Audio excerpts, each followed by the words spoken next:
Good afternoon. I'm Akshaya.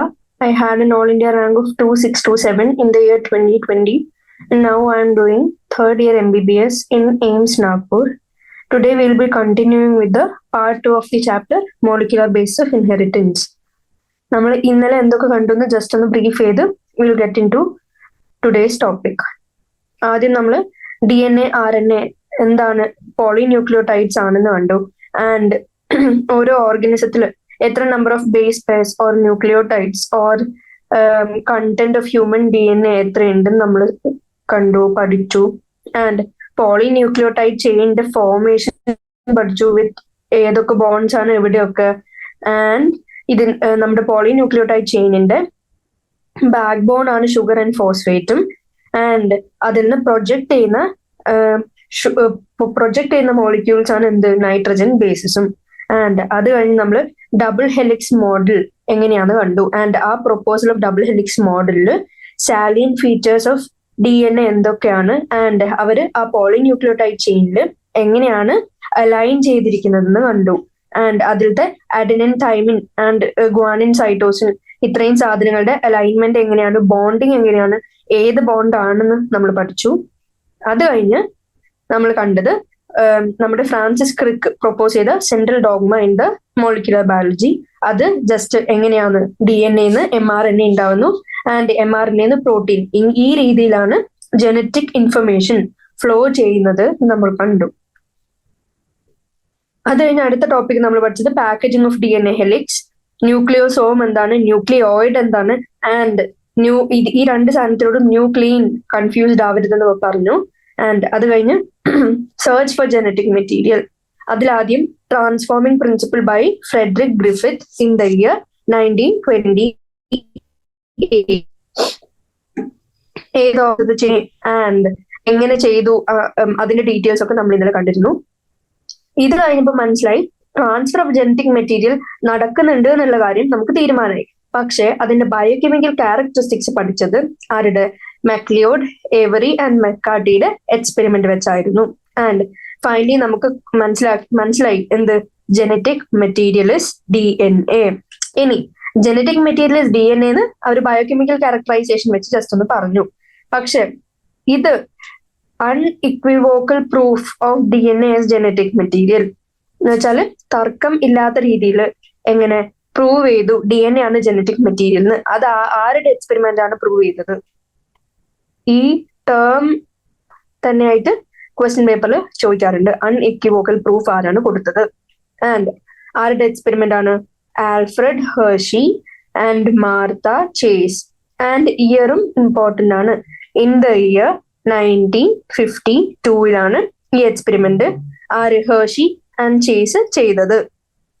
ഇത് കഴിഞ്ഞ് ഇവര് ഏതിലാണ് വർക്ക് ചെയ്തത് ഇത് പ്രൂവ് ചെയ്യാൻ വേണ്ടി? അതേതാണ്? They worked with the viruses that infect bacteria. അതായത് അവർ ബാക്ടീരിയോഫേജിലാണ് വർക്ക് ചെയ്തത്. ഇനി ബാക്ടീരിയോഫേജ് എന്താണ്? The viruses which infect bacteria. ബാക്ടീരിയനെ ഇൻഫെക്ട് ചെയ്യുന്ന വൈറസിനെയാണ് ബാക്ടീരിയോഫേജസ് എന്ന് വിളിച്ചത്. ഇനി ബാക്ടീരിയോഫേജസ് എങ്ങനെയാണ് ഇൻഫെക്ട് ചെയ്യും ബാക്ടീരിയനെ? അപ്പോ നമുക്കറിയാം ഈ ബാക്ടീരിയോഫേജ് ഒരു ബാക്ടീരിയൽ സെല്ലെടുത്ത് ഈ ബാക്ടീരിയോഫേജ് അറ്റാച്ച് ചെയ്യും ഫസ്റ്റ്. എങ്ങനെ? ഈ ബാക്ടീരിയോഫേജ് ഇതിന് അറ്റാച്ച് ചെയ്ത് പതുക്കെ ഇതിൽ നിന്ന് ജനറ്റിക് മെറ്റീരിയൽ ട്രാൻസ്ഫർ ചെയ്ത് നമ്മുടെ ബാക്ടീരിയൽ സെല്ലിൽ എൻറ്റർ ചെയ്യും. ആൻഡ് ബാക്ടീരിയൽ സെൽ എന്ത് വിചാരിക്കും?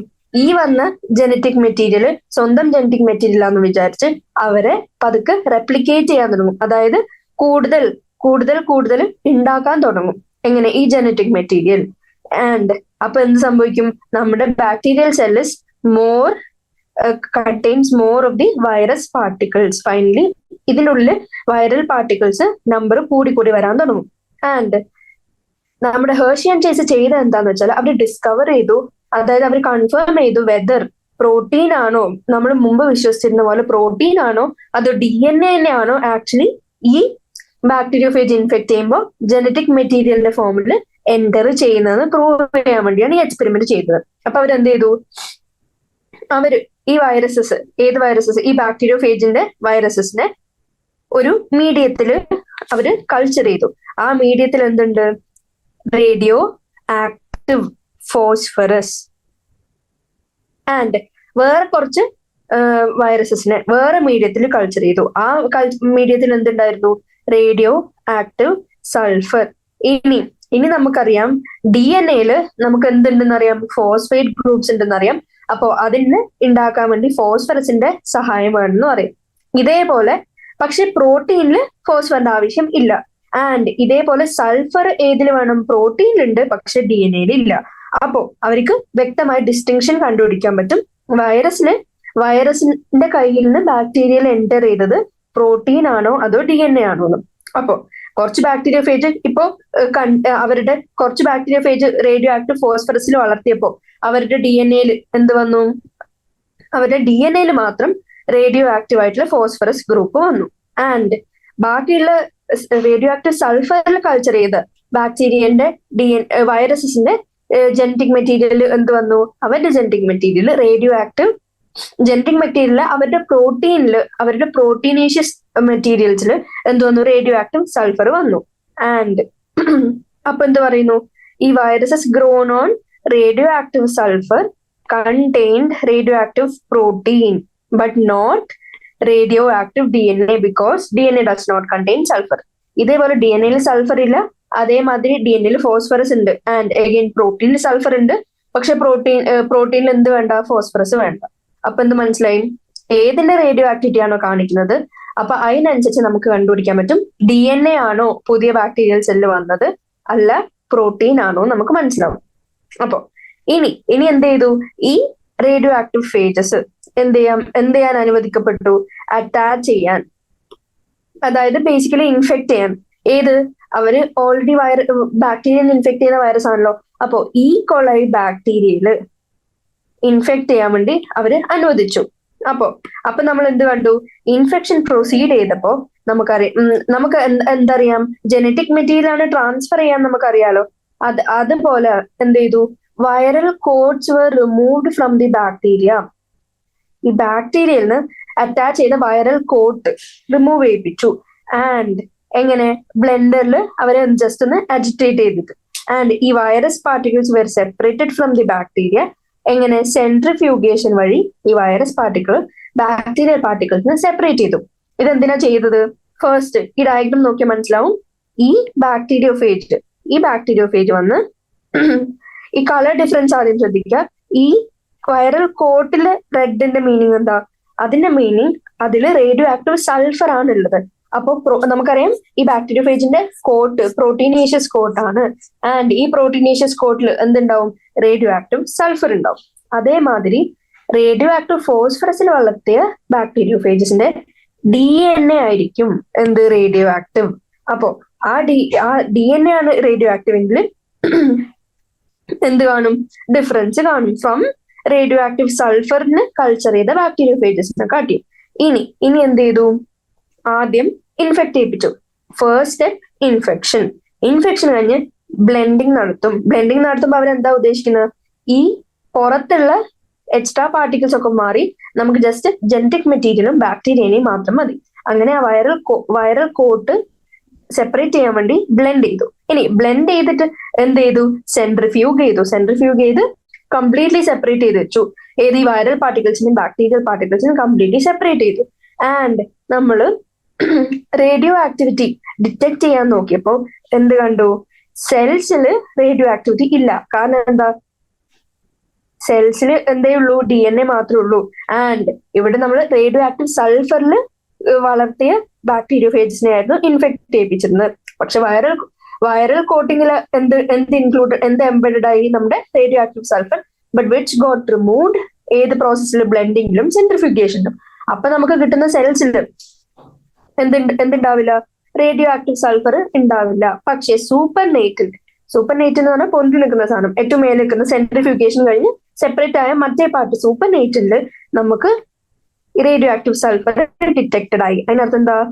അതായത് ബാക്ടീരിയൽ സെല്ലിന്റെ ഉള്ളിലേക്ക് സൾഫർ വന്നിട്ടില്ല. അപ്പൊ അതിനർത്ഥം എന്താ? പ്രോട്ടീൻ ആയിരുന്നു ട്രാൻസ്ഫർ ചെയ്തെങ്കിൽ ആ പ്രോട്ടീന്റെ കൂടെ റേഡിയോ ആക്റ്റീവ് സൾഫർ ഉണ്ടായേനെ. റേഡിയോ ആക്റ്റീവ് സൾഫർ ബാക്ടീരിയയിൽ ഡിറ്റക്റ്റഡ് ആയേനെ. പക്ഷെ അതല്ലാത്തതുകൊണ്ട്, ഓപ്പോസിറ്റ് ആയതുകൊണ്ട് അതില് ഡിറ്റക്റ്റഡ് ആയില്ല. അപ്പൊ നമുക്ക് എന്ത് മനസ്സിലായി? പ്രോട്ടീൻ അല്ല ജനറ്റിക് മെറ്റീരിയൽ ട്രാൻസ്ഫർ ചെയ്യുന്നത്. ഇനി ഇതൊന്നും കൂടി പ്രൂവ് ചെയ്യാൻ വേണ്ടി റേഡിയോ ആക്റ്റീവ് ഫോസ്ഫറസ് ലേബൽ ചെയ്ത DNA വെച്ച് ഇൻഫെക്ട് ചെയ്തു. അതായത് റേഡിയോ ആക്റ്റീവ് ഫോസ്ഫറസ് കണ്ടെയ്നിങ് മീഡിയത്തിൽ കൾച്ചർ ചെയ്ത ബാക്ടീരിയോഫേജിൽ വെച്ച് ഇൻഫെക്റ്റഡ് ആക്കി. അപ്പൊ എന്ത് മനസ്സിലായി? റേഡിയോ ആക്റ്റീവ് ഫോസ്ഫറസ് ഉള്ള ജനറ്റിക് മെറ്റീരിയൽ DNA, അതായത് DNA ഉള്ളിലേക്ക് വന്നു. ആൻഡ് ബ്ലെൻഡിങ് ചെയ്ത് വൈറൽ പാർട്ടിക്കിൾസിനെ സെപ്പറേറ്റ് ചെയ്തു. ആൻഡ് സെൻട്രിഫ്യൂഗേഷൻ ചെയ്ത് വൈറൽ പാർട്ടിക്കിൾസിനെയും ബാക്ടീരിയനെയും കംപ്ലീറ്റ്ലി സെപ്പറേറ്റ് ചെയ്ത് റേഡിയോ ആക്ടിവിറ്റി നോക്കിയപ്പോൾ നമ്മൾ എന്ത് കണ്ടു? ബാക്ടീരിയൽ സെൽസിൽ റേഡിയോ ആക്റ്റീവ് ഫോസ്ഫറസ് ഉണ്ട്. അതിനകത്ത് എന്താ? റേഡിയോ ആക്റ്റീവ് ഫോസ്ഫറസ് ഇൻക്ലൂഡഡ് ആവണമെങ്കിൽ അത് എന്തേ ആവാൻ പാടുള്ളൂ? DNA മാത്രമേ ആവാൻ പാടുള്ളൂ. കാരണം എന്താ? DNAയിലാണ്, അതായത് DNA which is A polynucleotide, അതിലാണ് ഫോസ്ഫറസ് കണ്ടെയ്നിങ് ആയിട്ടുള്ളത്. ആൻഡ് സൂപ്പർ നെയ്റ്റിനെ നോക്കിയപ്പോൾ സൂപ്പർ നെയ്റ്റിൽ എന്താ നമ്മൾ എക്സ്പെക്ട് ചെയ്യുന്നത്? Viral coating. ആൻഡ് അതിൽ നോക്കിയപ്പോൾ അതിൽ അഗെയിൻ റേഡിയോ ആക്ടിവിറ്റി ഇല്ല. ഇപ്പൊ നമ്മൾ എന്ത് പ്രൂവ് ചെയ്തു ഫൈനലി? അതായത് ട്രാൻസ്ഫോം ചെയ്ത അല്ലെങ്കിൽ ട്രാൻസ്ഫർ ചെയ്ത ജനറ്റിക് മെറ്റീരിയൽ പ്രോട്ടീൻ കണ്ടെയ്നിങ് അല്ല. ആൻഡ് അത് എന്താണ്? DNA. Indicating that DNA was the material that passed from എന്ത്? വൈറസിൽ നിന്ന് ബാക്ടീരിയയിലേക്ക്. And bacteria that were infected with viruses that had radioactive proteins were not radioactive. This indicates protein did not enter the bacteria from virus. അതായത് protein ഇങ്ങോട്ട് enter ചെയ്തിട്ടില്ല. Therefore, DNA is the genetic material. DNA is the genetic material that is passed from virus to bacteria. അപ്പോൾ ഇത്രയും കാര്യങ്ങൾ തീരുമാനമായി. അപ്പോൾ unequivocal proof that DNA is the genetic material was proved by Air experiment, Hershey and Chase experiment in the year 1952. ഇനി ഇത്രയും കാര്യം കഴിഞ്ഞു. ഇനി നമ്മൾ നോക്കാൻ പോകുന്നത് DNA എന്താന്ന് സെപ്പറേറ്റ്ലി പഠിച്ചു. ഇനി ജനറ്റിക് മെറ്റീരിയൽ ഏതാന്ന് കണ്ടു, DNA ആണെന്ന് കണ്ടു. ഇനി പ്രോപ്പർട്ടീസ് ഓഫ് ജനറ്റിക് മെറ്റീരിയൽ, അതായത് DNA വേഴ്സസ് RNA തമ്മിലുള്ള കമ്പയറിംഗ് ആൻഡ് കോൺട്രാസ്റ്റിംഗ്. അതിലെന്ത് കണ്ടു? Debates between protein versus DNA കഴിഞ്ഞപ്പോ റിസോൾവ് ചെയ്തു. എന്നിട്ട് അതിന്റെ റിസൾട്ട് എന്തായിരുന്നു? DNA ആണ് genetic material. It is DNA that acts the genetic material. However, it subsequently became clear that ചില വൈറസസിൽ ഈ എക്സാമ്പിൾ ഇമ്പോർട്ടന്റ് ആണ്. RNA containing virus, RNA genetic material ആയിട്ടുള്ള വൈറസിന്റെ എക്സാമ്പിൾ വെച്ചാൽ പറയാൻ പറ്റുന്ന tobacco mosaic virus, QB bacteriophage. ഈ രണ്ടെണ്ണം NCERT കൊടുത്തുകൊണ്ട് എന്തായാലും അറിഞ്ഞിരിക്കണം. ചില വൈറസസിൽ RNA ആണ് ജനറ്റിക് മെറ്റീരിയൽ. പക്ഷെ നമുക്ക് അടുത്ത ഡൗട്ട് എന്താ വരുന്നത്? Why is DNA the predominant genetic material whereas RNA just DNA genetic material ആയിട്ട് മോസ്റ്റ് ഓർഗാനിസത്തിൽ കാണുമ്പോൾ RNA ഏതൊക്കെ ഫംഗ്ഷൻ നിർവഹിക്കുന്നത്? ആസ് എ മെസഞ്ചർ അല്ലെങ്കിൽ അഡാപ്റ്റർ. അപ്പൊ നമുക്ക് RNAയും DNAയും തമ്മിലുള്ള ബേസിക് ഡിഫറൻസസ് എന്താണെന്ന് കണ്ടുപിടിക്കണം. ആൻഡ് ഞാൻ ആദ്യമേ പറഞ്ഞു, ഒരു മോളിക്യൂൾ അത് ജനറ്റിക് മെറ്റീരിയൽ ആയിട്ട് ആക്ട് ചെയ്യണമെങ്കിൽ കുറച്ച് ക്രൈറ്റീരിയ ഫുൾഫിൽ ചെയ്യണം. എന്തെങ്കിലും ഒരു ക്യാരക്ടറിസ്റ്റിക്സ് ഉള്ളതുകൊണ്ടായിരിക്കണമല്ലോ അതിനെ ജനറ്റിക് മെറ്റീരിയൽ ആയിട്ട് സെലക്ട് ചെയ്തത്. അതെന്തൊക്കെയാണ്? Basic necessities. It should be able to generate its replication undergo ചെയ്യാൻ പറ്റുന്നതായിരിക്കണം. എന്നാലേ പാസ് ഓൺ ചെയ്ത് പുതിയ ഉണ്ടാകുന്ന ഓർഗാനിസത്തിൽ ഈ ജനറ്റിക് മെറ്റീരിയൽ ഇൻക്ലൂഡ് ചെയ്യാൻ പറ്റുള്ളൂ. ആൻഡ് നെക്സ്റ്റ് എന്താ? It should be stable chemically and structurally. Next, it should provide A scope for slow changes. അതായത് എവല്യൂഷന് വേണ്ട ചെറിയ വേരിയേഷൻ ഒക്കെ എന്താണ്? സർവൈവലിന് നെസസറി ആണ്. അങ്ങനെയുള്ള സ്ലോ ചേഞ്ചസ് അണ്ടർഗോ ചെയ്യാനുള്ള ക്യാരക്ടറിസ്റ്റിക്സ് ഉണ്ടാവണം. And it should be able to express itself in the form of Mendelian characters പറയുന്ന രീതിയിൽ എക്സ്പ്രസ് ചെയ്യാൻ പറ്റണം.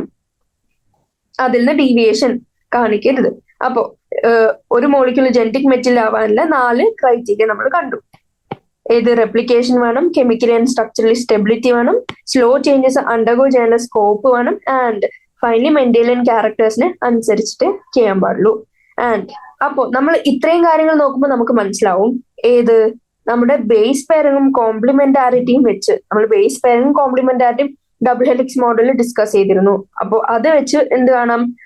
രണ്ടിലും DNAക്കും RNAക്കും എങ്ങനെ അവരുടെ ഡ്യൂപ്ലിക്കേഷൻസ് ഡിറക്റ്റ് ചെയ്യാനുള്ള കഴിവുണ്ട്, അതായത് റെപ്ലിക്കേഷൻസ് ഉണ്ടാക്കാനുള്ള കഴിവുണ്ട്. ആൻഡ് പക്ഷെ പ്രോട്ടീൻ, നമ്മൾ ഇത് കുറെ കാലം വിചാരിച്ചുകൊണ്ട് protein as the genetic material, protein എന്തുണ്ട്, ഈ ബേസിക് ആയിട്ടുള്ള ഡ്യൂപ്ലിക്കേറ്റ് ചെയ്യാനുള്ള ക്യാരക്ടറിസ്റ്റിക്സ് പോലും ഇല്ല. അപ്പൊ ഫസ്റ്റ് ക്രൈറ്റീരിയ തന്നെ നമുക്ക് പ്രോട്ടീനെ റൂൾ ഔട്ട് ചെയ്യാൻ പറ്റും ആസ് ദി ജനറ്റിക് മെറ്റീരിയൽ.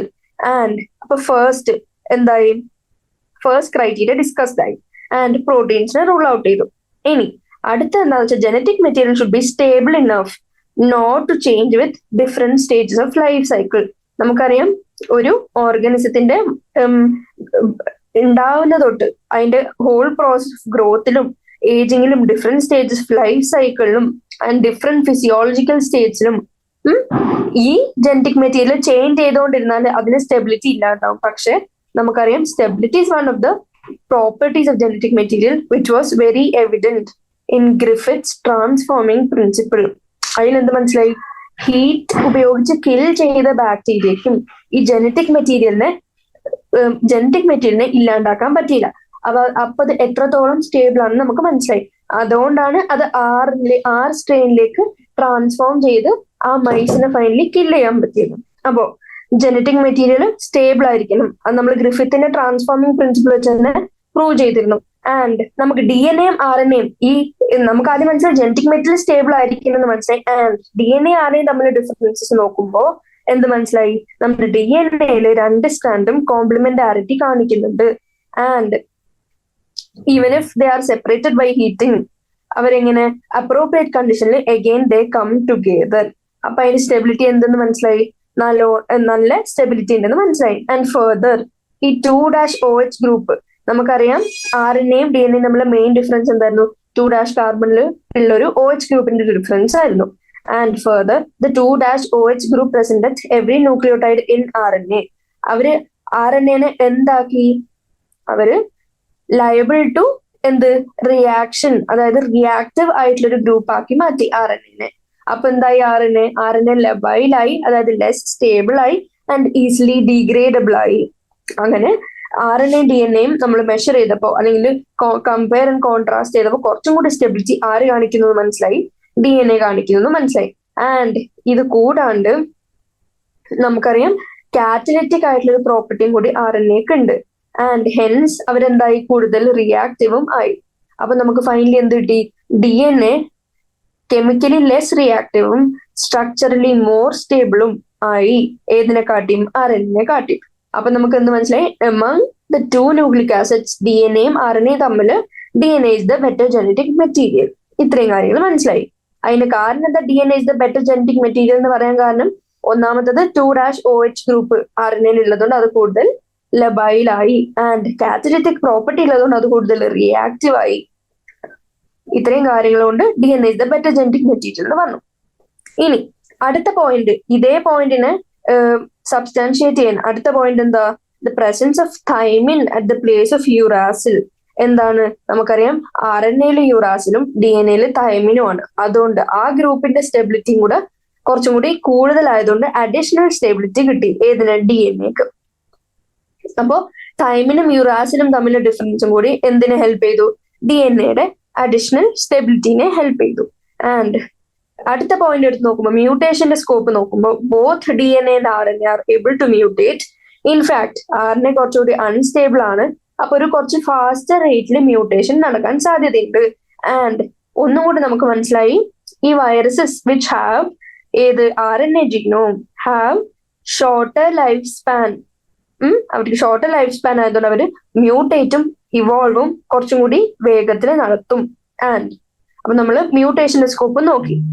ഇനി നമുക്കറിയാം ആർ എൻ എ എന്ത് ചെയ്യും, M R N A synthesis of protein, അതായത് ട്രാൻസ്ലേഷൻ എന്ന് പറഞ്ഞാൽ ഇതിനെ ഹെൽപ്പ് ചെയ്യും, പ്രോസസ്സിനെ ഹെൽപ്പ് ചെയ്യും. അപ്പോ ആർ എൻ എക്ക് എന്താണ്, they can easily express the characters. നമുക്കറിയാം ആർ എൻ എ ആയിട്ടിരുന്നാൽ അതിന്റെ ക്യാരക്ടേഴ്സ് എക്സ്പ്ലെയിൻ ചെയ്യാൻ പറ്റില്ല. എക്സ്പ്രസ് ചെയ്യണമെങ്കിൽ ആ ആർ എൻ എ അല്ലെങ്കിൽ M R N A translate ചെയ്ത് പ്രോട്ടീൻ സിന്തസൈസ് ചെയ്താൽ മാത്രമേ എന്തുള്ളൂ, ക്യാരക്ടേഴ്സ് എക്സ്പ്രസ് ചെയ്യാൻ പറ്റുള്ളൂ. അപ്പോ പക്ഷെ ഡി എൻ എ എന്താണ്, already is dependent on R N A for the synthesis of protein. കാരണം എന്തുകൊണ്ടാ, നമുക്കറിയാം ഡി എൻ എന്ന് ഡയറക്ട്ലി പ്രോട്ടീൻ ഉണ്ടാവാൻ പറ്റില്ല. DNA ആദ്യം RNA ഉണ്ടാവണം. ഈ RNA പ്രോട്ടീൻ ഉണ്ടാക്കുള്ളൂ. അപ്പൊ എന്ത് മനസ്സിലായി? DNA is dependent on RNA for synthesis of protein. And അപ്പൊ നമുക്ക് എന്ത് മനസ്സിലായി? പ്രോട്ടീൻ സിന്തസൈസിങ് മെഷീനറി എന്തിന് അറൌണ്ട് ആണ് ഇവോൾവ് ചെയ്തത്? RNA അറൌണ്ട് ആണ് ഇവോൾവ് ചെയ്തത്. ആൻഡ് ഈ കാര്യങ്ങൾ എന്ത് പറയുന്നു? Indicates that both RNA and DNA can function as genetic material. പക്ഷേ ചില കാരണങ്ങൾ കൊണ്ട്, എന്തൊക്കെ കാരണങ്ങൾ? Thymine in place of uracil and absence of 2-OH group in DNA, എന്തായി? DNA is the more stable and is more preferred for the storage of genetic information. അതുകൊണ്ട് പക്ഷെ DNA it's better as a genetic material. പക്ഷെ RNA ഏത് രീതിയിലാണ് better ആവുന്നത്? for the transmission of genetic information and expression of characters. ഇത്രയും കാര്യങ്ങൾ പറഞ്ഞുകൊണ്ട് നമുക്ക് എന്ത് പ്രൂവ് ചെയ്തു? ആദ്യം നമ്മൾ DNA ആണ് ജനറ്റിക് മെറ്റീരിയൽ എന്ന് കണ്ടുപിടിച്ചു. ആൻഡ് ഫൈനലി നമ്മൾ ചിന്തിക്കുകയാണ് എന്താണ് DNA കുറച്ചും കൂടി സുപ്പീരിയർ ആക്കുന്നത് RNA കാട്ടി. എന്നിട്ട് ലാസ്റ്റ് നമ്മൾ എന്ത് പറഞ്ഞു? DNA സുപ്പീരിയർ ആയി ജനറ്റിക് മെറ്റീരിയൽ ആയെങ്കിലും RNA അതിൻ്റെതായ സുപ്പീരിയോറിറ്റി ഉണ്ട്. ഏത് കേസില്? In for the transmission of genetic information and expression of characters. അപ്പോ നമുക്ക് ഇനി പഠിക്കാൻ പോകുന്നത് RNA വേൾഡ്. RNA വേൾഡ് നമ്മൾ എന്താണ് ഡിസ്കസ് ചെയ്യുന്നത്? RNA അണ്ടർഗോ ചെയ്യുന്ന പ്രോസസ്സസും അതിന്റെ എക്സ്പ്രഷൻ ഓഫ് ക്യാരക്ടേഴ്സും എങ്ങനെയാന്ന് കണ്ടുപിടിക്കും. അതിനു മുമ്പ് ഒരു ടാബുലാർ ഫോമില് നമ്മൾ DNA വേഴ്സസ് RNA എഴുതാൻ പോവാണ്. നമുക്കറിയാം DNA ഡബിൾ സ്റ്റാൻഡേർഡ് ആണ്, RNA സിംഗിൾ സ്റ്റാൻഡേർഡ് ആണ്. അപ്പോൾ ഡബിൾ സ്റ്റാൻഡേർഡ് ആകുമ്പോൾ ഗുണം എന്താണ്? ഈ ബേസസ്, നൈട്രജൻ ബേസസ് ഹൈഡ്രോഫോബിക് ആണ്. അപ്പോൾ അത് പ്രൊജക്ട് ചെയ്യും എങ്ങോട്ടേക്ക്? ഇൻസൈഡ് ആയിട്ട് പ്രൊജക്ട് ചെയ്യുന്നത് എന്തുകൊണ്ടാണ്? അവര് ഹൈഡ്രോഫോബിക് ആയതുകൊണ്ട്. ആൻഡ് ഈ പ്രൊജക്ട് ചെയ്യുന്നതുകൊണ്ട് അതിന്റെ ഗുണം എന്താണ്? അവരുടെ reactivity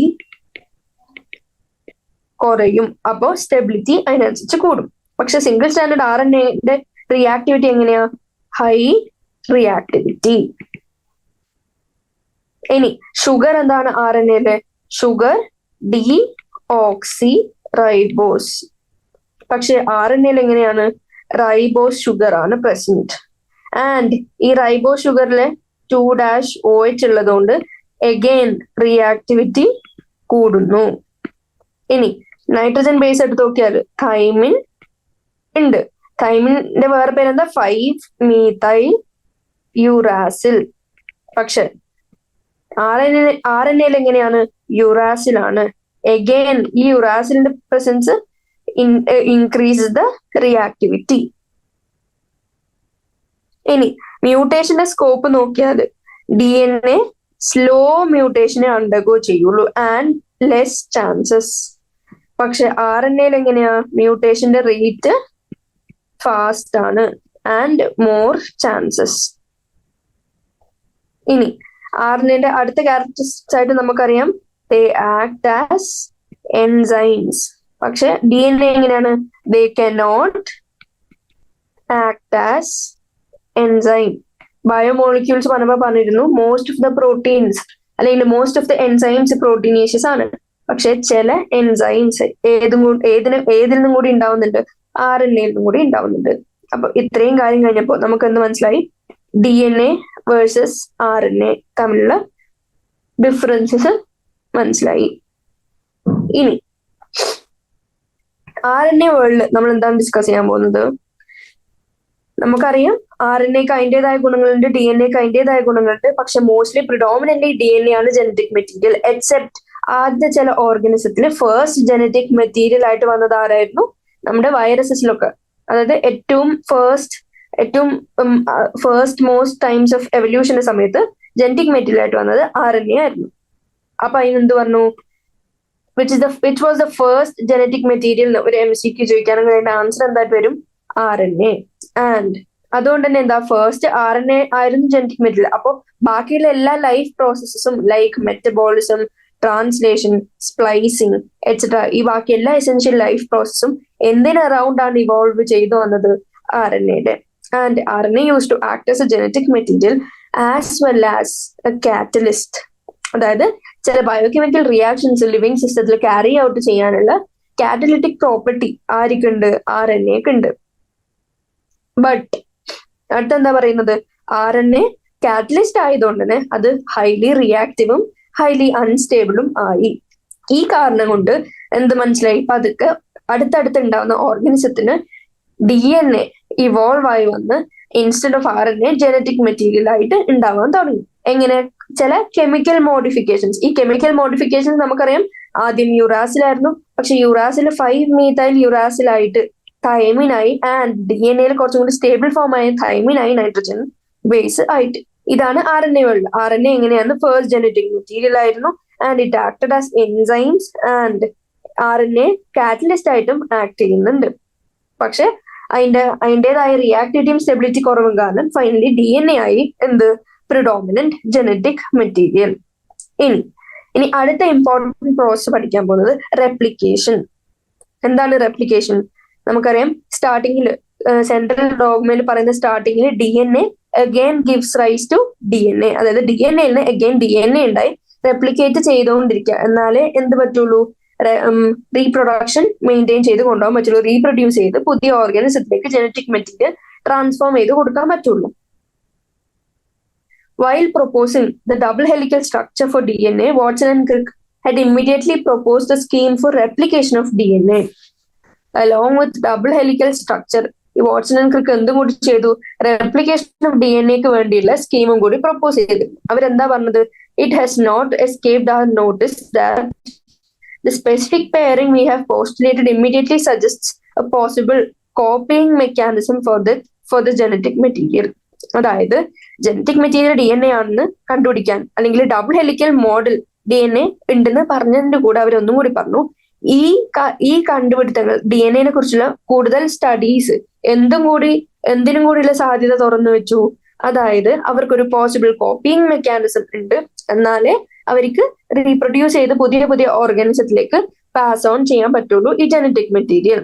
and the scheme suggested that the two strands would separate, act as a template for the synthesis of new complementary strands. After the completion of replication, each DNA molecule would have one parental and one newly synthesized strand. And ഈ സ്കീമിന് അവർ എന്ത് പേര് കൊടുത്തു? Semi conservative DNA replication. അപ്പൊ നമ്മൾ ചോദിക്കും അതെന്തുകൊണ്ടാ semi എവിടെ നിന്നാണ് വന്നതെന്ന് വെച്ചാൽ നമ്മൾ എന്ത് പറയും? നമുക്കറിയാം ഇതാണ് പേരന്റൽ DNA. ഈ പേരന്റൽ DNA റെപ്ലിക്കേഷന്റെ സമയത്ത് എന്താവും? അവര് സ്പ്ലിറ്റ് ആയി അവര് ബോൺസ് ഒക്കെ ബ്രേക്ക് ചെയ്ത് ദൂരേക്ക് പോയി സെപ്പറേറ്റ് ആയി. ആൻഡ് ഈ സെപ്പറേറ്റ് ചെയ്തതില് ഒരു സ്റ്റാൻഡ് എന്തായിട്ട് ആക്ട് ചെയ്യുന്നതാണ് പറയുന്നത്? ടെംപ്ലേറ്റ് ആയിട്ട് ആക്ട് ചെയ്യും for synthesis of new complementary strand. അതായത് ഈ സ്റ്റാൻഡ് ടെംപ്ലേറ്റ് ആയിട്ട് ആക്ട് ചെയ്തിട്ട് ഇതിന്റെ കോംപ്ലിമെന്ററി ആയിട്ടുള്ള പുതിയൊരു ബേബി DNA എന്ന് പറയാം, അല്ലെങ്കിൽ ഒരു പുതിയ DNA ഉണ്ടാക്കി റെപ്ലിക്കേഷൻ കഴിഞ്ഞിട്ട്. ആൻഡ് അതേപോലെ നമ്മുടെ മറ്റേ സ്റ്റാൻഡ് അതാണ് ടെംപ്ലേറ്റ് ആയിട്ട് ആക്ട് ചെയ്യുന്നെങ്കിൽ അതിന്റെ ഒരു ബേബി സ്റ്റാൻഡ് ഉണ്ടാക്കി അതിന്റെ കോംപ്ലിമെന്റ്സ് ആയിട്ട്. അപ്പോ ഇനി ഇതാണ് ന്യൂ സെല്ലിലേക്ക് പോകുന്ന 2 DNA റെപ്ലിക്കേഷൻ നടന്നു കഴിഞ്ഞു. പക്ഷെ ഈ റെപ്ലിക്കേഷൻ നടന്നു കഴിഞ്ഞ DNA നമുക്ക് എന്ത് കണ്ടുപിടിച്ചു? ഇതിന് പേരന്റൽ സ്റ്റാൻഡിന്റെ ഒരു സ്റ്റാൻഡ് പാരന്റിൽ നിന്നും കിട്ടിയതാണ്, മറ്റേ സ്റ്റാൻഡ് പുതിയതായിട്ടുണ്ടായതാണ്. അപ്പൊ നമ്മൾ എന്ത് പറഞ്ഞു? ഈച്ച് DNA മോളിക്യൂളിൽ ഒരു പേരന്റൽ സ്റ്റാൻഡും 1 ന്യൂലി സിന്തസൈസ്ഡ് സ്റ്റാൻഡും ഉള്ളതുകൊണ്ട് നമ്മൾ അതിനെ വിളിച്ചു സെമി കൺസർവേറ്റീവ്. പകുതി കൺസർവ്ഡ് ആയി, അതായത് പകുതി പേരന്റൽ സ്റ്റാൻഡിനായിട്ട് റിമെയിൻ ചെയ്യുന്നതുകൊണ്ട് semi conservative model for DNA replication പഠിച്ചു. ഇനി ഇതിലുള്ള എക്സ്പെരിമെന്റൽ പ്രൂഫ് ഇല്ലാണ്ട് ഒരു കാര്യങ്ങൾ നമുക്ക് എക്സ്പ്ലെയിൻ ചെയ്യാൻ പറ്റില്ല. അപ്പൊ അതിന്റെ എക്സ്പെരിമെന്റൽ പ്രൂഫ് എങ്ങനെയാ കണ്ടുപിടിച്ചതെന്ന് വെച്ചാല് it was first shown in experimental proof for എന്തിന്റെയാണ്? സെമി കൺസർവേറ്റീവ് DNA റെപ്ലിക്കേഷന്റെ ആദ്യം കാണിച്ചത് ഇതിലാണ്, എസ്ചെറിഷ്യ കോളി. ആൻഡ് സബ്സിക്വന്റ്ലി ഏത് ഓർഗാനിസത്തിലൊക്കെ കാണിക്കാൻ പറ്റി? Plants and human cells. ആ എക്സ്പെരിമെന്റ്സ് നമ്മൾ ആരുടെ പേരിൽ പഠിച്ചു? Matthew Meselson and Franklin Stahl. എന്ത് എക്സ്പെരിമെന്റ്? ആൻഡ് ഇയർ ഇമ്പോർട്ടൻ്റ് ആണ് 1958 സെമി കൺസർവേറ്റീവ് മോഡൽ പ്രൂവ് ചെയ്യാൻ അവര് എക്സ്പെരിമെന്റ് ചെയ്തു. എന്ത് ചെയ്തു? അവര് ഈക്കോളൈലാണ് ഫസ്റ്റ് ചെയ്തിരുന്നത്, നമ്മൾ ഓൾറെഡി കണ്ടു. And they grew E. coli on a medium and which contained ഏത് അമോണിയം ക്ലോറൈഡ്. ആൻഡ് ഈ അമോണിയം ക്ലോറൈഡിലെ നൈട്രജൻ N15 ആയിരുന്നു, which is the heavy isotope of nitrogen as the only nitrogen chose for many generation. അതായത് കുറെ generation അവർ ഏതിൽ വളർത്തി? 15 nitrogen ഉള്ള heavy ഐസോട്ടോപ്പുള്ള nitrogen containing മീഡിയത്തിൽ വളർത്തിക്കൊണ്ടേയിരുന്നു. And ഇതെന്തുകൊണ്ടാണ് ചെയ്തത്? എന്തുകൊണ്ടാണെന്ന് വെച്ചാൽ സിന്തസൈസ് ചെയ്ത പുതിയ DNA എന്ത് നൈട്രജൻ ബേസ് ഉണ്ടെന്ന് പറയാം. ഈ നൈട്രജൻ ബേസിൽ ഏതേ ഉള്ളൂ? നമ്മുടെ ഹെവി നൈട്രജൻ മാത്രമേ ഇൻകോർപ്പറേറ്റഡ് ആയിട്ട് ഉണ്ടാവാൻ പാടുള്ളൂ. And this heavy DNA molecule എങ്ങനെ നമുക്ക് ഈസിലി സെൻട്രിഫ്യൂഗേഷൻ നടത്തി ഫൈനലി വെയിറ്റിന്റെ ബേസിസിൽ ഡിവൈഡഡ് ആവും അല്ലെങ്കിൽ സെപ്പറേറ്റഡ് ആവും. അപ്പൊ നമുക്ക് ഹെവി ഏതാ അല്ലെങ്കിൽ നോർമൽ DNA ഏത്, നോർമൽ ഹെവി DNA ആണോ അല്ല നോർമൽ DNA മോളിക്യൂൾ ആണോ എന്ന് ഡിസ്റ്റിംഗ്വിഷ് ചെയ്യാൻ പറ്റും. പിന്നെ സീഷ്യം ക്ലോറൈഡ് ഡെൻസിറ്റി ഗ്രേഡിയന്റ്, ഈ ടേമും ഇമ്പോർട്ടന്റ് ആണ്. അവർ സെൻട്രിഫിക്കേഷൻ ഏതിലാണ് നടത്തിയത്? ആൻഡ് ഹെവി ഐസോട്ടോപ്പ് വെച്ചാണ് നടത്തിയതും. And organism E. coli. ഇനി അവര് ട്രാൻസ്ഫർ ചെയ്തു ഏതിലേക്ക്? ഈ കുറെ കാലം N15 മീഡിയം കൊടുത്ത് വളർത്തിയ ഹെവി DNA കണ്ടെയ്നിങ് ഈക്വലൈനെ അവർ ട്രാൻസ്ഫർ ചെയ്തു. എങ്ങോട്ടേക്ക്? നോർമൽ ആയിട്ടുള്ള 14H4Cl ട്രാൻസ്ഫർ ചെയ്തു. ആൻഡ് അവർ കുറെ റെപ്ലിക്കേഷൻ നടത്തുന്നതിനനുസരിച്ച് അവർ സാമ്പിൾ എടുത്തോണ്ടേയിരുന്നു, കളക്ട് ചെയ്തോണ്ടേയിരുന്നു at various definite time intervals as the cells multiplied. And ആ ടൈം ഇന്റർവെൽ വെച്ച് മൾട്ടിപ്ലിക്കേഷൻ നടക്കുന്നതിനനുസരിച്ച് അവർ DNA എക്സ്ട്രാക്ട് ചെയ്ത് കണ്ടുപിടിച്ചു, അല്ലെങ്കിൽ അതിനെക്കുറിച്ച് പഠിച്ചു. And the various samples were separated independently on cesium chloride gradients to measure the densities of DNA. Density measure ചെയ്യുന്ന എന്തിനാണ്? എന്നാലേ കണ്ടുപിടിക്കാൻ പറ്റൂ നമ്മുടെ ഉണ്ടായി വരുന്ന DNA ഹെവി ഐസോട്ടോപ്പ് ആണോ അതോ N14 ആണോ എന്ന് കണ്ടുപിടിക്കാൻ പറ്റുള്ളൂ. ആൻഡ് റിസൾട്ട് എടുത്ത് നോക്കിയപ്പോ അവർ കണ്ടത് എന്താ? ആദ്യം N15 റെഡ് സ്റ്റാൻഡ് എന്ന് വെച്ചാൽ N15 കണ്ടെയ്നിങ് DNA ആണ്. ആൻഡ് 20 മിനിറ്റ്സ് കഴിയുമ്പോൾ, അതായത് റെപ്ലിക്കേഷന്റെ ടൈം കഴിയുമ്പോൾ, അവർ അടുത്ത സെൽ ഡിവിഷന്റെ ടൈം കഴിയുമ്പോൾ അവർ അടുത്ത സാമ്പിൾ എടുത്തു. ആ സാമ്പിൾ എന്ത് കണ്ടു? നമുക്കറിയാം അടുത്ത സാമ്പിൾ അവർ വളർത്തിയത് N14 കണ്ടെയ്നിങ് DNA ആയിട്ടുള്ള സാമ്പിളിലായിരുന്നു. ആൻഡ് അവരെന്ത് കണ്ടു?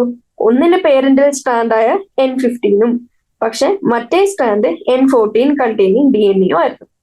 ആൻഡ് ഒരു സെൻട്രിഫ്യൂഗ് ചെയ്ത ഇതാണ് ഇൻഫറൻസ്, ഈ താഴെ വരച്ചു വെച്ചിരിക്കുന്നത്. അതായത് N15 ഹെവി ആയതുകൊണ്ട് ഏറ്റവും താഴെ നമുക്ക് കണ്ടുപിടിക്കാൻ പറ്റും. പക്ഷെ അടുത്തുണ്ടായ സ്ട്രാൻഡ് സാമ്പിൾ കളക്ട് ചെയ്തപ്പോ എങ്ങനെയാ? പകുതി 14ഉം പകുതി 15ഉം ആയതുകൊണ്ട് അവര് മീഡിയം ലെവലില് വന്ന് കണ്ടു. അപ്പൊ അതിനെന്ത് വിളിച്ചു? ഹൈബ്രിഡ് എന്ന് വിളിച്ചു. ആൻഡ് അഗെയിൻ ഒരു ജനറേഷനും കൂടി റെപ്ലിക്കേറ്റ് ചെയ്യാൻ അല്ലെങ്കിൽ ഡിവൈഡ് ചെയ്യാൻ ടൈം കൊടുത്തപ്പോ നമ്മൾ എന്ത് കണ്ടു? ഈ ഒരു N14ഉം N15ഉം ഉണ്ടായിരുന്ന സ്ട്രാൻഡ് രണ്ടാവുമ്പോ ഒന്നില് N15ഉം ഒന്നില് N14ഉം മാത്രമാവും. ആൻഡ് ഫൈനലി 4 സ്റ്റാൻഡ് കിട്ടി. ഈ 4 സ്റ്റാൻഡ് നമ്മൾ കൂടുതൽ എങ്ങനെയാ കണ്ടത്? 14, 15, 14, 14 ഇത്രയും കാര്യങ്ങൾ കണ്ടുപിടിച്ചപ്പോ നമ്മൾ സെൻട്രിഫ്യൂഗ് ചെയ്തപ്പോ അതിന്റെ റിസൾട്ട് എന്ത് കിട്ടി? ചിലത് N14 മാത്രം കണ്ടെയ്നിങ് നൈട്രജൻ സ്റ്റാൻഡ് ഉള്ള നൈട്രജൻ ബേസിസ് കണ്ടെയ്നിങ് DNAയും ചിലത് ഹൈബ്രിഡ്സ് ആയിട്ടും കണ്ടു. And thus the DNA that was extracted from the culture one generation after the transfer from N15 to N14 medium, അതായത് 20 മിനിറ്റ്. ഈ കൊളൈന്റെ ഡിവിഷൻ സമയത്ത് 20 മിനിറ്റ്. അപ്പോ അത് നമുക്ക് ഹൈബ്രിഡ് ആയിട്ട് കിട്ടി. ഏതാ? സെക്കൻഡ് ആദ്യത്തെ ഫസ്റ്റ് 20 മിനിറ്റ്സ് നമുക്ക് ഹൈബ്രിഡ് ആയിട്ട് കിട്ടി. ആൻഡ് അഗൈൻ ഒരു 40 മിനിറ്റ്സ്, രണ്ട് സ്റ്റാൻഡും 20 മിനിറ്റ്സ് ടൈം കൊടുത്ത് നോക്കിയപ്പോ നമുക്ക് ലൈറ്റും ഹൈബ്രിഡും ആയിട്ട് കിട്ടി. അപ്പൊ എന്ത് മനസ്സിലായി? നമുക്ക് മനസ്സിലായി ഒന്നില് പേരന്റൽ സ്റ്റാൻഡും അടുത്തതില് പുതിയ മീഡിയം കണ്ടെയ്നിങ് ആയിട്ടുള്ള DNA ആണ്. അല്ലാണ്ട് ഒരു കംപ്ലീറ്റ്ലി കൺസർവേറ്റീവ് ആയിട്ടുള്ള ഒരു രീതിയിൽ നമുക്ക് കണ്ടില്ല, തീരെ കൺസർവേറ്റീവ് അല്ലാത്ത രീതിയിലും കണ്ടില്ല. നമുക്കൊരു സെമി കൺസർവേറ്റീവ് ആയിട്ടുള്ള മോഡ് ഓഫ് റെപ്ലിക്കേഷന്റെ രീതിയിലാണ് നമ്മൾ സെൻട്രിഫ്യൂഗേഷൻ വഴി മെസൽസൺ ആൻഡ് സ്റ്റോൾ എക്സ്പെരിമെന്റ് കണ്ടുപിടിച്ചത്. ഇനി വെരി സിമിലർ എക്സ്പെരിമെന്റ്സ് ഇൻവോൾവിംഗ്, ഇപ്പൊ നമ്മൾ എന്താ ഉപയോഗിച്ചിരുന്നത്? ഹെവി ഐസോട്ടോപ്പ് ഓഫ് നൈട്രജൻ വെച്ച് അതിന് കണ്ടെയ്നിങ് മീഡിയം വെച്ചാണ് കണ്ടുപിടിച്ചത് ഈ മെസൽസൺ ആൻഡ് സ്റ്റോൾ എക്സ്പെരിമെന്റ്. പക്ഷെ റേഡിയോ ആക്റ്റീവ് തൈമിഡിൻ വെച്ചും നമുക്ക് distribution of newly synthesised DNA കണ്ടുപിടിക്കാൻ പറ്റും. ആൻഡ് ഈ റേഡിയോ ആക്റ്റീവ് തൈമിഡിൻ ഉപയോഗിച്ചുള്ള എക്സ്പെരിമെന്റ് ഏത് ഓർഗാനിസത്തിലാണ് നടത്തിയത്? ഫാബ ബീൻസ് അല്ലെങ്കിൽ വിഷിയ ഫാബ. ഈ ഓർഗൻസത്തെ നടത്തി. ഇനി ആര് നടത്തി? By Taylor and colleagues. ഇനി ഏത് ഇയറിൽ നടത്തി? 1958 നടത്തി. അതും MCQ ക്വസ്റ്റ്യന്റെ പോയിന്റ് ഓഫ് വ്യൂവിൽ ഇമ്പോർട്ടന്റ് ആണ്. റേഡിയോ ആക്റ്റീവ് തൈമൈഡിൽ നടത്തിയത് ഏതിലാണ് നടത്തിയത്, ആരാണ് നടത്തിയത്, ഏത് ഇയറിലാണ് നടത്തിയത് എന്ന്. ഈ എക്സ്പെരിമെന്റ്സ് ഫൈൻഡ് എന്ത് പ്രൂവ് ചെയ്തു? DNA ഇൻ ക്രോമസോംസ് എങ്ങനെ റെപ്ലിക്കേറ്റ് ചെയ്യുന്നത്? സെമി കൺസർവേറ്റീവ്ലി ആണ് റെപ്ലിക്കേറ്റ് ചെയ്യുന്നത്. അതായത് സെമി കൺസർവേറ്റീവ് DNA റെപ്ലിക്കേഷന്റെ മോഡൽ എക്സ്പ്ലെയിൻ ചെയ്യാൻ മെസൽസൺ ആൻഡ് സ്റ്റോളും എക്സ്പെരിമെന്റ് ചെയ്തു. ആൻഡ് ഫൈനലി ടൈലർ ആൻഡ് കൊളീഗ്സിന്റെ വിഷിയ ഫാബില് റേഡിയോ ആക്റ്റീവ് തൈമൈഡിൻ ഉപയോഗിച്ചിട്ട് എക്സ്പെരിമെന്റും ഹെൽപ്പ് ചെയ്തു. ഇനി നമ്മൾ റെപ്ലിക്കേഷൻ എന്ന് പറഞ്ഞ പ്രോസസ്സിന്റെ ഡീറ്റെയിൽഡ് ആയിട്ടുള്ള രീതിയിലാണ് പഠിക്കാൻ പോകുന്നത്. അതിന്റെ മെഷീനറിയും എൻസൈംസും ആദ്യം പഠിക്കും. ആൻഡ് ഫൈനലി നമ്മൾ പ്രോസസ് കംപ്ലീറ്റ്ലി പഠിക്കും. നമുക്കറിയാം പ്രോകരിയോട്സിൽ ബേസിക് തൊട്ട് തുടങ്ങുകയാണെങ്കിൽ നമുക്കറിയാം യൂകരിയോട്ടും പ്രോകരിയോട്ടും ഡിവിഷൻ നടത്തിയപ്പോൾ പ്രോകരിയോട്ടിൽ ബേസിക്കലി ഒരു ന്യൂക്ലിയർ മെംബ്രെയിൻ ഇല്ലാത്തത് കൊണ്ട് അതെന്താണ്, നമ്മുടെ DNA എവിടെയാണ് കാണാൻ പറ്റുക? പ്രോകരിയോട്ടില് സൈറ്റോപ്ലാസത്തിലാണ് കണ്ടത്. പക്ഷെ യൂകരിയോട്ടിൽ എങ്ങനെയാണ്? ന്യൂക്ലിയസിൽ ആണ് കണ്ടത്. അപ്പൊ നമ്മൾ അടുത്ത എന്ത് പഠിക്കണം? ഈ പ്രോകരിയോട്ടിലും യൂകരിയോട്ടിലും സൈറ്റ് ഡിഫറെന്റ് ആയതുകൊണ്ട് തന്നെ അവരുടെ different mode of DNA replication കണ്ടുപിടിക്കണം ആൻഡ് പഠിക്കണം. അപ്പോ ആ പ്രോസസ് എങ്ങനെയാണ് പറയുന്നത്? നമുക്കറിയാം DNA replication, DNA again circle ചെയ്ത് DNA തന്നെ ഉണ്ടാവുന്ന പ്രോസസ്സാണ് DNA റെപ്ലിക്കേഷൻ. അതിന്റെ മെയിൻ എൻസൈം ഏതാണെന്ന് ചോദിച്ചാൽ ഫസ്റ്റ് ക്വസ്റ്റ്യൻ, മെയിൻ എൻസൈം എന്താണ്?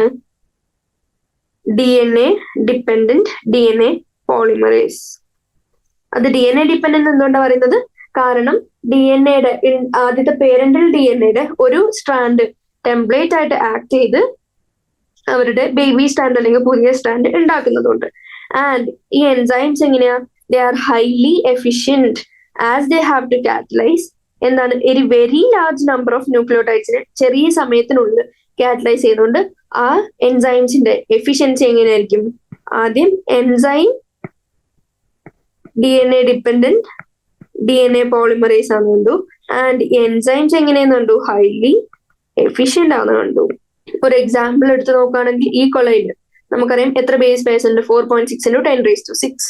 ആൻഡ് ഇത്രയധികം ബേസ് പേഴ്സ് ഉണ്ട്. ആൻഡ് അവര് റെപ്ലിക്കേഷൻ കംപ്ലീറ്റ് ചെയ്യാൻ എടുക്കുന്ന സമയം വെറും 18 മിനിറ്റ്.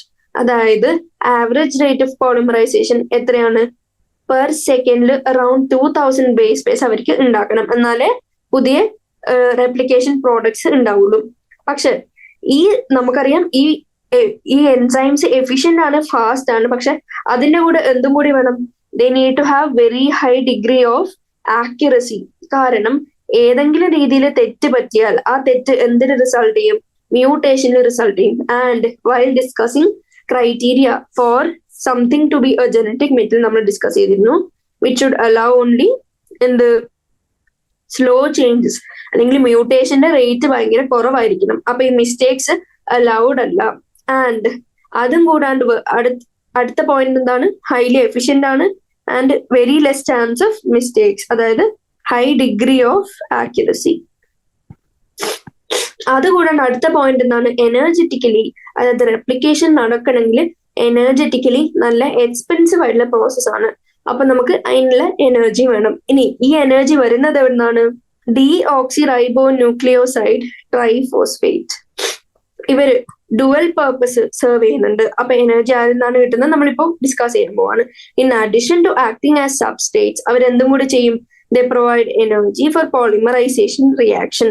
അതായത് 2 ടെർമിനൽ ഫോസ്ഫേറ്റ്സ് ഉള്ളതുകൊണ്ട് ഈ ഡീഓക്സിറൈബോന്യൂക്ലിയോസൈഡ്, ഈ ന്യൂക്ലിയോസൈഡ് ഇമ്പോർട്ടന്റ് ആണ്, തെറ്റരുത്, ന്യൂക്ലിയോടൈഡ് എഴുതരുത്.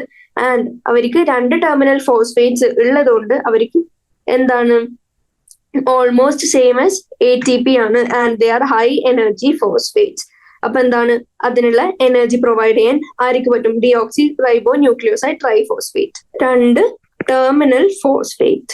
ഇനി നമുക്കറിയാം മെയിൻ എൻസൈം ആയിട്ടാണ് നമ്മൾ ഏതിനെ ഡിസ്കസ് ചെയ്തത്? DNA dependent DNA polymerase. പക്ഷെ ഇത്രയും വലിയ പ്രോസസ് ആകുമ്പോൾ, ഇത്രയും എനർജറ്റിക്കലി എക്സ്പെൻസീവും ഹൈലി ആക്യുറേറ്റും എഫിഷ്യന്റും ആയിട്ടുള്ള പ്രോസസ്സിൽ ഒരൊറ്റ എൻസൈം കൊണ്ട് കാര്യം നടക്കില്ല. And we should also know that many additional enzymes ഈ പ്രോസസ്സിനെ ഹെൽപ്പ് ചെയ്യുന്നുണ്ട്.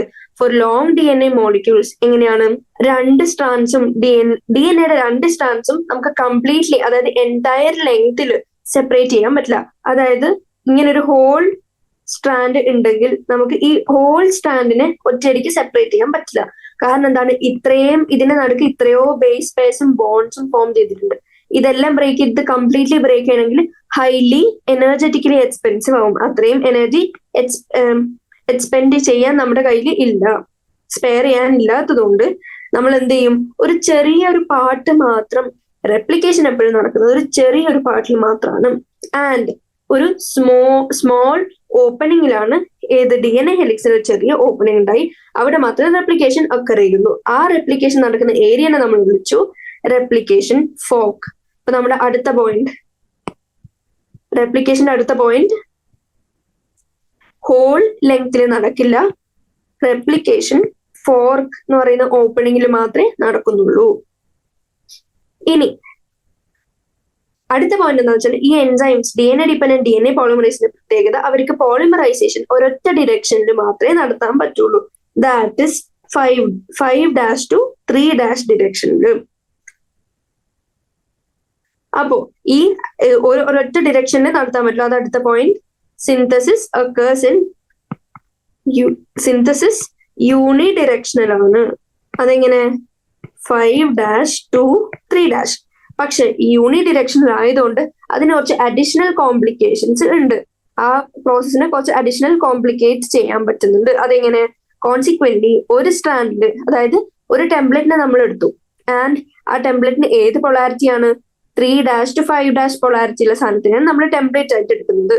ആൻഡ് ദ റെപ്ലിക്കേഷൻ ആ ടെംപ്ലേറ്റിൽ 3' to 5' റെപ്ലിക്കേഷൻ എപ്പോഴും കണ്ടിന്യൂസ് ആയിരിക്കും. പക്ഷെ ടെംപ്ലേറ്റ് വിത്ത് പൊളാരിറ്റി 5' to 3' അത് ഡിസ്കണ്ടിന്യൂസ് ആയി.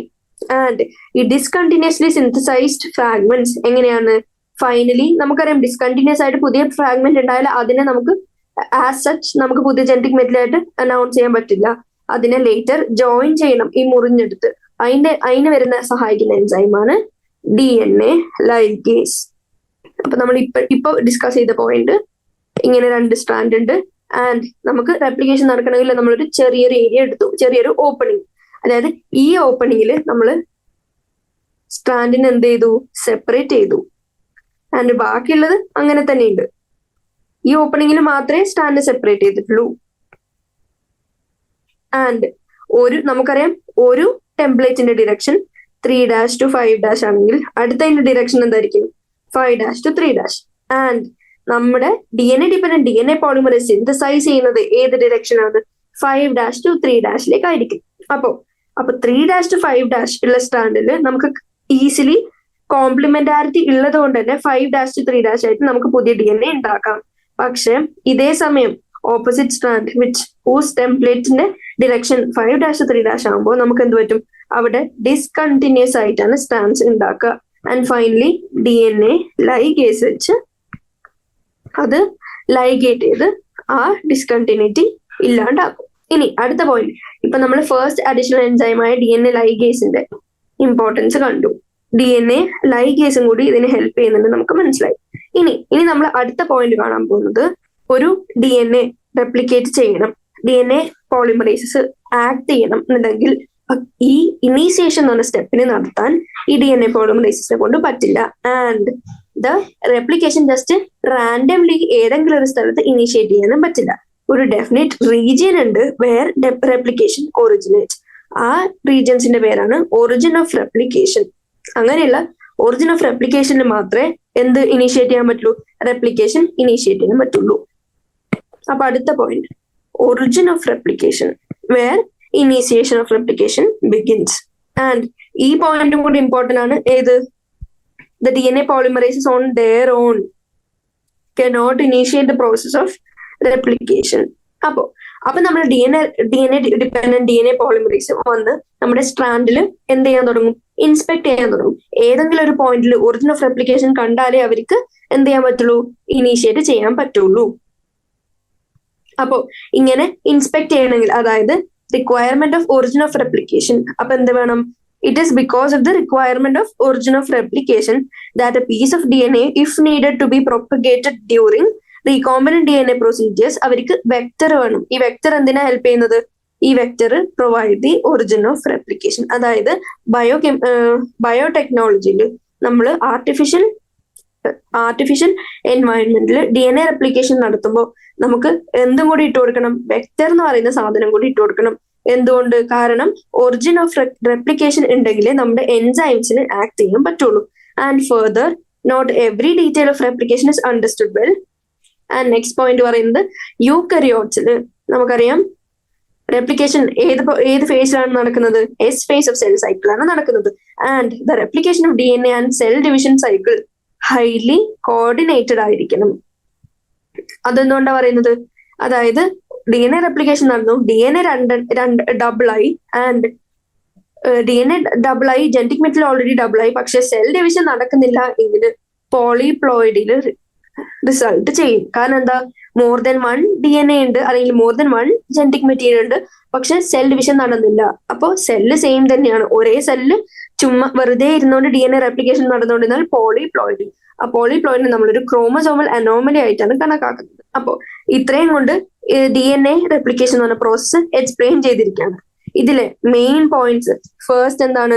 ഏത് എൻസൈം വെച്ചാണ് DNA റെപ്ലിക്കേഷൻ നടക്കുന്നത്?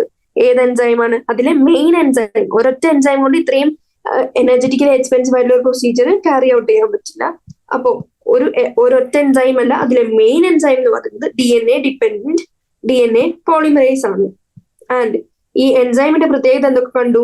ഹൈലി എഫിഷ്യന്റ് ആണ്, ഹൈ ഡിഗ്രി ഓഫ് ആക്യുറസി ഉണ്ട്, and highly energy requiring process ആയതുകൊണ്ട് എന്തുണ്ട്? നമ്മുടെ എനർജി കൊടുക്കുന്ന ഒരു സോഴ്സ് ഓഫ് എനർജി വേണം. ആ സോഴ്സ് ഓഫ് എനർജി ആരാ? നമ്മുടെ 2 ടെർമിനൽ ഫോസ്ഫേറ്റ്സ് ഉള്ള ഡിയോക്സി റൈബോ ന്യൂക്ലിയോസൈഡ് ട്രൈഫോസ്ഫേറ്റിൽ നിന്നാണ് ഈ എനർജി, ഈ പ്രോസസ്സിന് വേണ്ടിയിട്ടുള്ള എനർജി കിട്ടുന്നത്. ആൻഡ് നമുക്കറിയാം, the whole full complete strand divide ചെയ്ത് റെപ്ലിക്കേഷൻ നടക്കാൻ ഇറ്റ് ഇസ് ഇമ്പോസിബിൾ. കാരണം ഇത്രയും ബേസ് പെയർ ബ്രേക്ക് ചെയ്ത് ബോണ്ട് ബ്രേക്കേജ് ഉണ്ടാക്കണം. അതുകൊണ്ട് നമ്മളൊരു ചെറിയൊരു ഓപ്പണിംഗ് ഉണ്ടാക്കിയിട്ട് അത്രയും ഓപ്പണിംഗിൽ മാത്രമേ DNA റെപ്ലിക്കേഷൻ നടത്തുള്ളൂ. അതിന് പറയുന്നതാണ് റെപ്ലിക്കേഷൻ ഫോക്ക്. ആ ചെറിയ ഓപ്പണിംഗിന്റെ ഏരിയനെ റെപ്ലിക്കേഷൻ ഫോക്ക് എന്ന് വിളിച്ചു. ആൻഡ് സിന്തസിസ് ബൈ ഈ എൻസൈം, നമ്മുടെ DNA ഡിപെൻഡന്റ് DNA പോളിമറേസിന്റെ എൻസൈമിന്റെ സിന്തസിസിന്റെ ഡിറക്ഷൻ നമ്മൾ നോക്കിയപ്പോൾ എന്ത് കണ്ടു? 5' to 3' മാത്രമേ പറ്റുള്ളൂ.